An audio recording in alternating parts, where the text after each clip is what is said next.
तेरा ही सहारा माँ YouTube channel में आपका स्वागत है।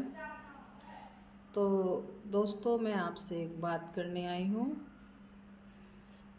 किस चैनल पर आज मैं बात करने जा रही हूँ निर्जला एकादशी के ऊपर। इस व्रत को कैसे रखें, कैसी हमारी दिनचर्या होनी चाहिए निर्जला एकादशी वाले दिन, इस वीडियो में मैं आपके साथ शेयर करने जा रही हूँ। तो एंड तक जरूर देखिएगा। तो चलिए स्टार्ट करते हैं। निर्जला एकादशी, जिसको हम पांडवा और भीमसेनी एकादशी के नाम से भी संबोधित करते हैं। निर्जल, जिसका मतलब है बिना जल से। अगर हम ये व्रत बिना कुछ खाए और पिए, बिना जल के इस व्रत को करते हैं तो साल की 24 एकादशियों का फल हमें इस एकादशी में मिल जाता है।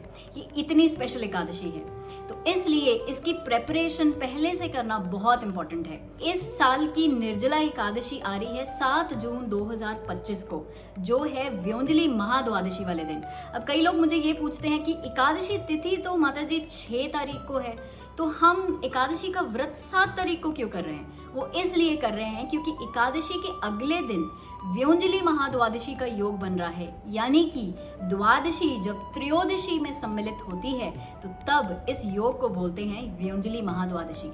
इस केस में हमारे शास्त्र बोलते हैं एकादशी वाले दिन हम व्रत को त्याग कर द्वादशी वाले दिन करते हैं, क्योंकि एकादशी पे किया हुआ व्रत हमें कोई फल नहीं देगा। तो इसलिए निर्जला एकादशी व्योंजली महाद्वादशी वाले दिन ही कीजिए, जो है 7 जून। क्योंकि ये निर्जल एकादशी है, आप सभी को एडवाइस है कि आप अपने शारीरिक क्षमता के अनुसार इस व्रत को कीजिए। जो लोग तो निर्जल एकादशी कर रहे हैं या फलों पे कर रहे हैं या एकादशी प्रसाद पे कर रहे हैं, तो इसकी तैयारी जो है वो 6 जून को हमें करनी है। तो जो लोग प्याज लहसुन का सेवन करते हैं, आप 6 जून को सात्विक आहार का भोजन ग्रहण कीजिए, भगवान को भोग लगा हुआ आप प्रसाद ग्रहण कीजिए। तो संध्या का जो आहार है वो स्किप कर सकते हैं और तरल पदार्थ को ऐड कर सकते हैं, क्योंकि अगले दिन अगर आप निर्जला रख रहे हैं तो हाइड्रेशन बहुत जरूरी है। तो इसलिए आप या तो थोड़ा भोजन कीजिए बट ढेर सारा आप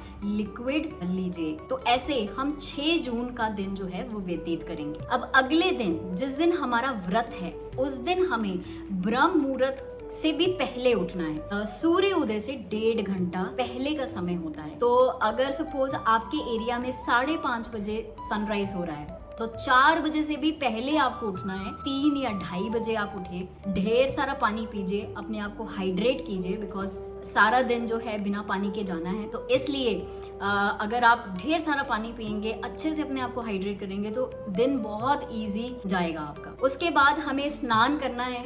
याद रहे, आपको दंत मंजन नहीं करना है, ब्रश बिल्कुल भी नहीं करना है। 6 जून को सोने से पहले अच्छे से ब्रश कीजिए, जिह्वा अच्छे से साफ कीजिए। और 7 जून को जब आप स्नान कर रहे हो तो अपने मुंह को कुल्ला कीजिए, अच्छे से 10-20 बार कुल्ला कीजिए। इससे आपकी जिह्वा भी साफ होगी, दांत भी अच्छे से साफ हो जाएंगे। उसके बाद आप भगवान का ऑल्टर खोल दिए, भगवान की आरती कीजिए और उनके समक्ष बैठकर जितना हो सके ज्यादा से ज्यादा हरे कृष्ण महामंत्र का जप कीजिए। स्कंद पुराण में कहा गया है कि अगर कोई भी एकादशी वाले दिन हरे कृष्ण महामंत्र का जप नहीं करते, ग्रंथ पठन नहीं करते, एकादशी व्रत का फल प्राप्त नहीं होता। इस चीज से बचने के लिए आप सभी भी अपने नॉर्मल डेज में जितना आप जप करते हैं उससे आप 10 गुना ज्यादा कर सकते हैं। अगर आप नॉर्मल डेज में 2 राउंड हरे कृष्ण महामंत्र का करते हैं तो आप निर्जला एकादशी के दिन आप 20 राउंड हरे कृष्ण महामंत्र का जप कीजिए। हमारे